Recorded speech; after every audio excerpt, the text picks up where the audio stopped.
கொஞ்சம் கொஞ்சமாக விஷத்தை சாப்பிடக்கூடிய ஒரு பழக்கம்தான் இந்த புகைப்பழக்கம். அரசாங்கம் இதை ஆய்வு செய்து அறிந்து புகைப்பழக்கம் கேடு தரும் அப்படின்னு டிவி, ரேடியோ எல்லாத்துலேயும் விளம்பரம். ஏன் அதை விற்கக்கூடிய அந்த பாக்கெட்டில் கூட இது கேன்சரை உருவாக்கும் அப்படின்னு ஒரு எச்சரிக்கை படம் போட்டு இதை விற்கலாம்.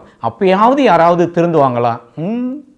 நீ என்ன வேணாலும் போடு, நான் ஒரு தம்மு போட்டு வர்றேன் அப்படின்னு அப்படி வாங்கி அப்படி அடித்து, நிறைய பேருக்கு இதை அடித்தாதான் தூக்கம் வருது, நிறைய பேருக்கு இதை அடித்தாதான் மோஷன் வருது.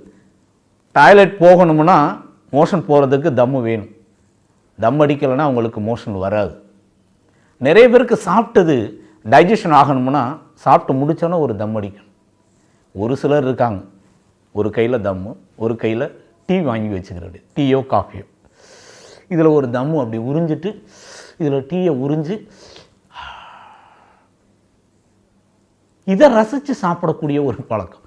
என்ன அப்படின்னு கேட்டோம்னா, அப்போ தான் சார் இது அப்படியே சுகமாக இருக்கும். இந்த புகையும் இந்த டீயினுடைய சூடும் ரெண்டு கலந்து போனால் அப்படியே மனசு லேசாக இருக்கும், மூளை நல்லா வேலை செய்யும்.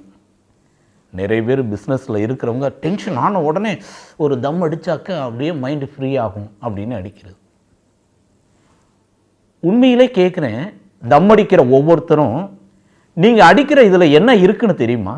முதல்ல அதை தெரிஞ்சுக்கிட்டு இதை அடிக்கலாமா வேண்டாமான்னு முடிவு செய்யுங்க.